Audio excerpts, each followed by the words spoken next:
নিচের দুটো ছবিতে দেখতে পাচ্ছ, একদিকে অর্পিতা দি আর একদিকে অর্পিতা দির এক্স বর। অর্পিতা দির নিউ বর আর এক্স বর আর তার নিউ ওয়াইফ দুজনেই এখানে আছেন।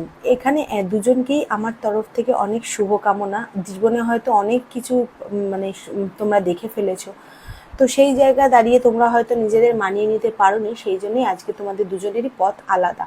তবে এখানে আমি একটা কথাই বলবো, আজকে দেখো তারা বুঝেছে যে হ্যাঁ আমার সঙ্গে ওনার থেকে লাভ নেই, উনিও বুঝেছে ওর সাথে আমার থেকে লাভ নেই, তো দুজনেই পথ আলাদা বেছে নিয়েছে, খুব ভালো করেছে, মিউচুয়াল ডিভোর্সের কাছে খুব ভালো করেছে। কিন্তু এখানে দেখো ওদের যত না কেচ্চা আছে তার থেকে কেচ্চা রটাচ্ছে কিছু পাবলিক অর্পিতাদিকে তো খারাপ খারাপ কথা বলছেই। সেকেন্ড হচ্ছে এখন বলছে অর্পিতাদির লস, অর্পিতাদির কেউ আবার বলছে অর্পিতাদির বরের লস, কারণ সে একটা মোটা বউ পেয়েছে।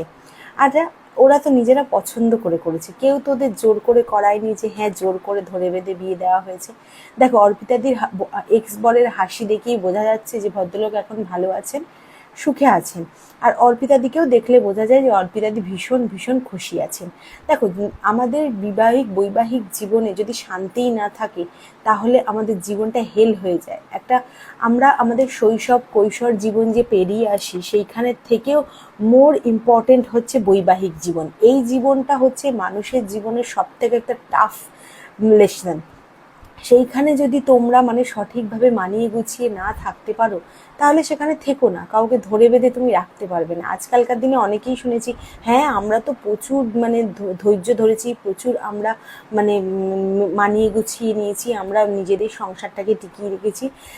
সেটা তোমাদের প্রবলেম, তোমরা সেই মানে কন্ট্রিবিউশনটা দিতে পেরেছো, তোমরা তোমাদের জীবনে সেটা আনতে পেরেছো, ঠিক খুব কথা, ভালো কথা।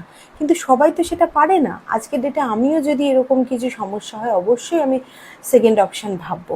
এখনকার দিনে যখন অপশান আছে, তবে একটা কথা অনেকেই বলছে যে যারা সিঙ্গেল আছে তারা একটাও পায় না, আর এরা কিনা ডবল করে পাচ্ছে। দেখো সব কিছুই লাকের উপর, এখানে যা লেখা থাকবে তাই হবে, এটা তোমরা মানো চাই না মানো।